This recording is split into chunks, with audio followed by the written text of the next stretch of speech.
Hello YouTube, this is Morgan Airspeed Prime here with my next City of Echoes chapter analysis video. This one's going to be for chapter 43 and 44.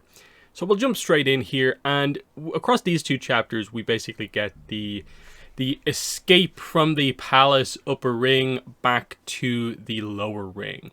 Now, there's a bit of a kind of incident that happens along the way, a little bit unexpected, but I think a very interesting one related to the whole Judy program and an interesting angle on it, as we'll get to. So yeah, where we start off here with 43 is that okay, Silver Fang's escape plan. So it's going to be kind of subterfuge, White Lotus kind of facilitated here. And yes, the girl who delivered them the uniforms returns a bit, and she unlocks the door. She kind of tells them, you've got to get out during this specific window when there won't be, when there won't be many guards. There'll be a guard change as well, and you'll come out at this area where basically there is the upper ring monorail station.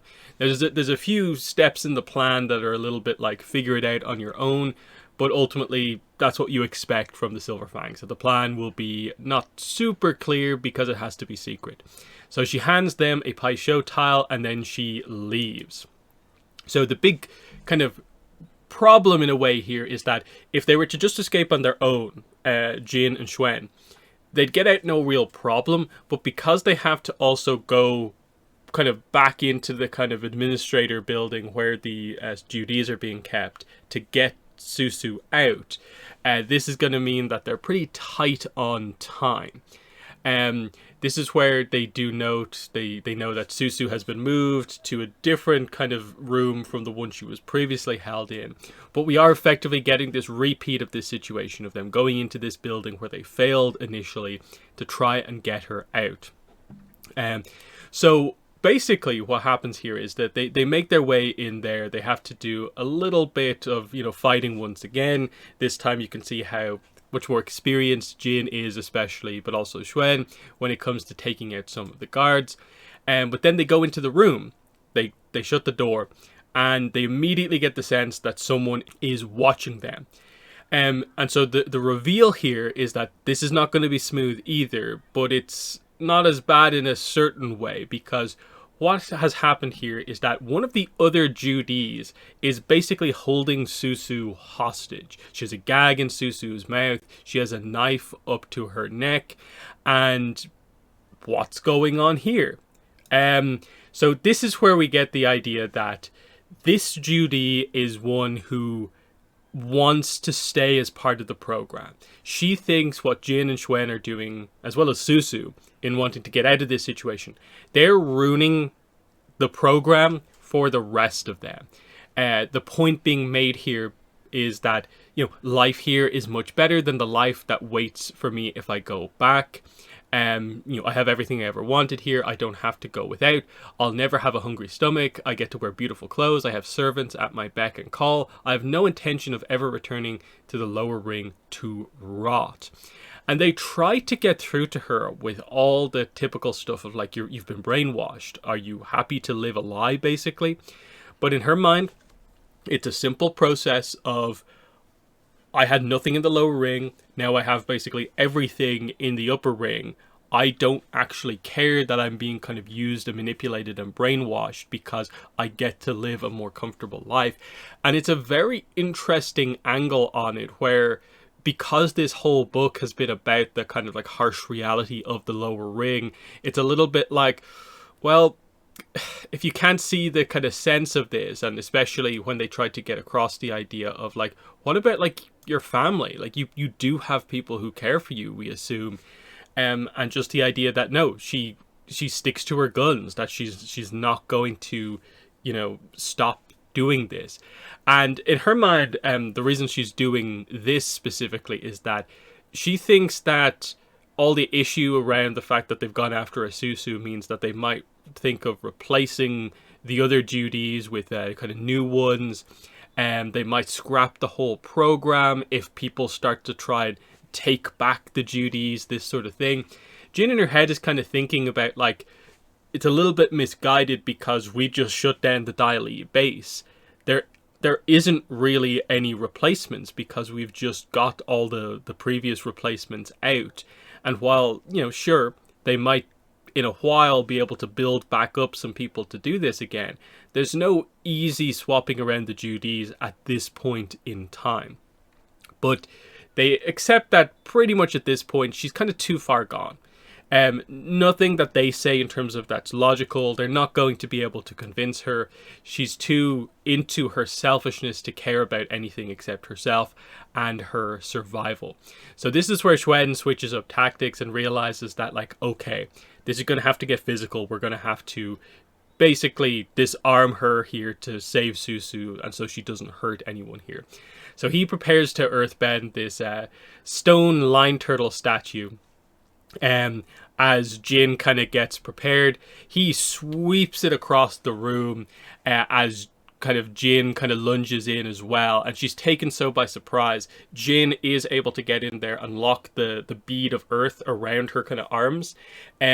It's described that, she squeezes it tight with her earthbending, kind of cracks her wrists basically to force her to drop the knife from her hand, because in a dangerous situation like that, if you go too light, Susu's neck could get cut in the middle of all this. So Jin had to go pretty hard here.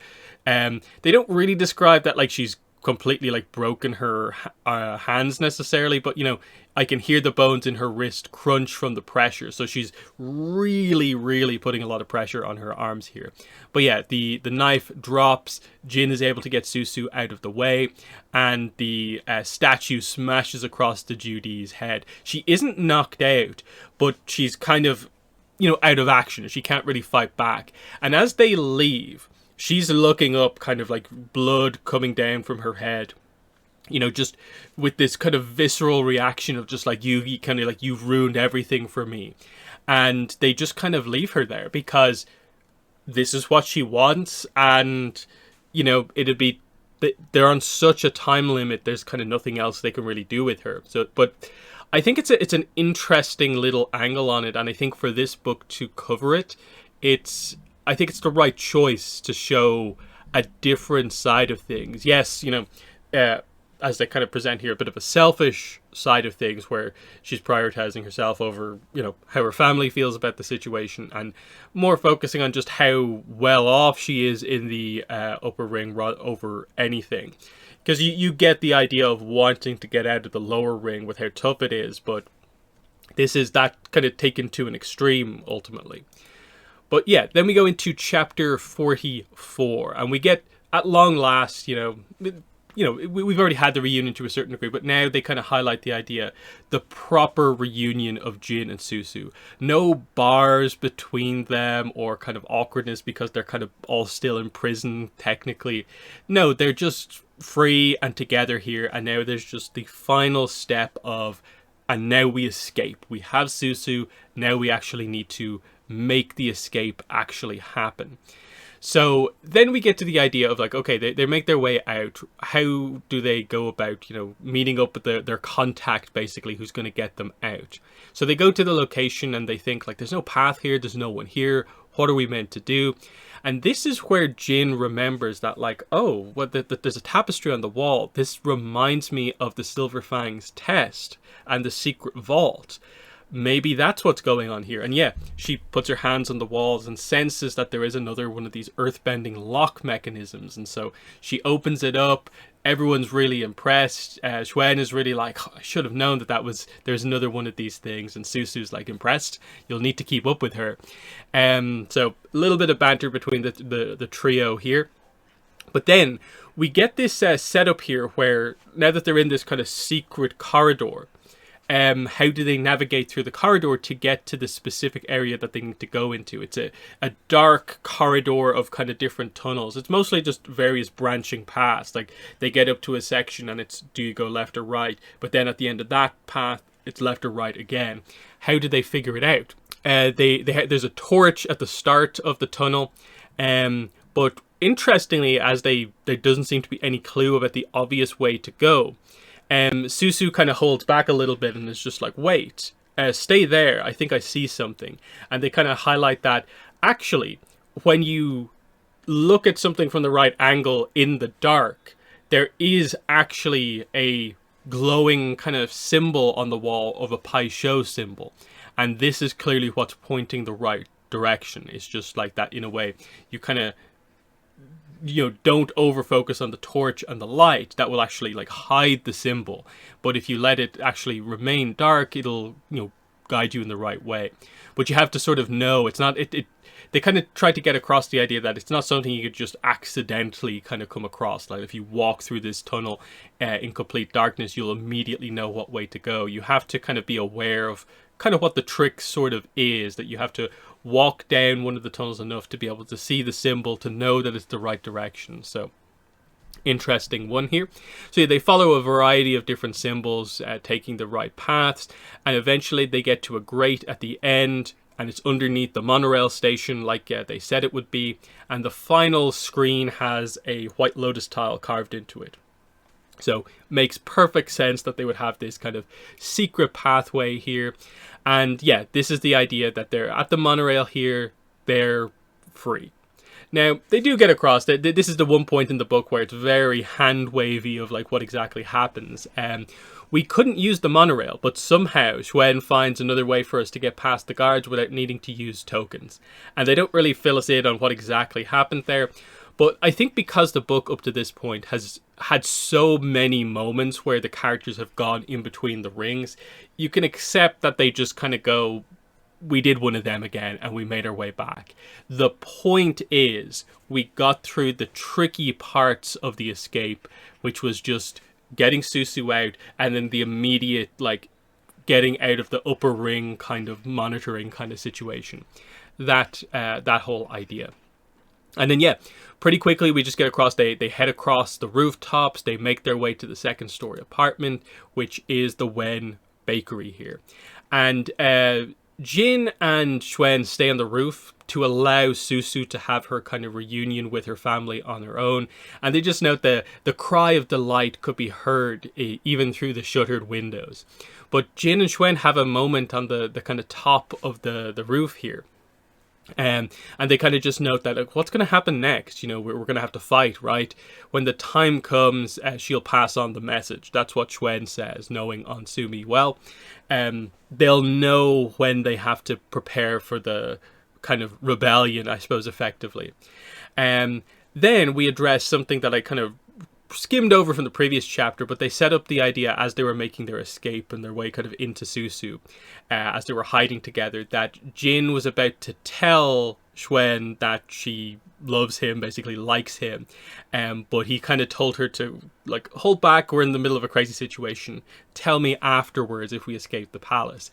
So he wants her to say what she was going to say now, and she says, I wanted to tell you I feel the same. And he's like, the same about what? That I like you, that I'm glad you were the one. And she doesn't get to finish her sentence because this time he kisses her. And it's a nice kind of just little moment of, I suppose it's kind of meant to be almost referencing what they said about Jin's parents' dynamic, where, like, what was it? The mother was the one who made the first move. And because of that, the father's kind of then always the one to make the first move in response to that. And they're kind of, I suppose, going for that angle a little bit here. But yeah, they're together here on the roof and just kind of highlighting that, we've built to this point where, like, Susu can have this reunion with her family. Jin kind of lost Gong Gong, but she still has someone in Xuen now, and this relationship is kind of fully kind of locked in at this point. They are a couple now. If they lose other people, they still have each other. So they're not alone up here while Susu's having her big family reunion ultimately. But yeah, as they kind of finish their kiss, there is a pain against Jin's arm. A pebble bounces off Xuen's shoulder, and there's a call here.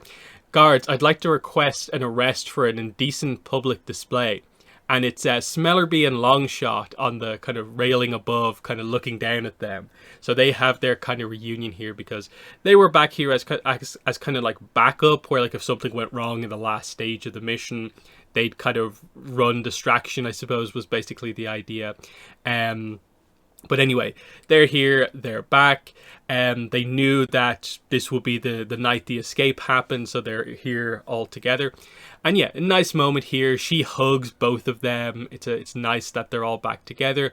And then Mama Wen comes out and is just like, "What are you all waiting for? Come in." So we get the big reunion of kind of like everyone is the setup at the end of this chapter, that they're gonna go in here, and Susu's back. Jin has accomplished what she wants to do. But Xuan is also here.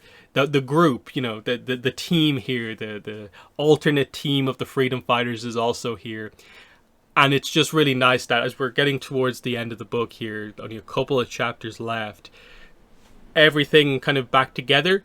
And now, the only kind of thing we need to resolve is, of course, the main plot from ATLA, which is that Ba Sing Se is still under Fire Nation control, and we're getting towards the end of book 3. So the comet is coming. We know the Silver Fangs have a secret plan to kind of bring the people of the lower ring together to rebel. When's the call going to come in, and what's exactly going to happen? So while the White Lotus make their big attack on Ba Sing Se, what are people in the lower ring doing to assist with that kind of counter-strike? That's the idea and the question. But yeah, about 5 chapters to go here, so only a few more videos left in the series. But in the comments, let me know what your thoughts were on these 2 chapters. What were your thoughts on this? The interesting Judy who actually wanted to remain a Judy situation. Finally, Susu kind of freed, the escape, and the reunion at the end here. Let me know what you think, but that's been the video. Thanks for watching, and bye.